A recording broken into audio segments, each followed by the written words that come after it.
रक्स जो है वो अज़ा की शायरी है और शायर जो होता है वो अल्फाज का रक्स करता है।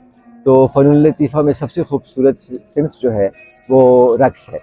और रक्स की अगर हम बात करें, क्लासिकी रक्स की बात करें, तो इसमें 8 किस्म के क्लासिकी रक्स हैं। जिस खित्ते से हम ताल्लुक़ रखते हैं, पाकिस्तान, शुमाली हिंद, तो यहाँ पे कथक का ज़्यादा रिवाज है।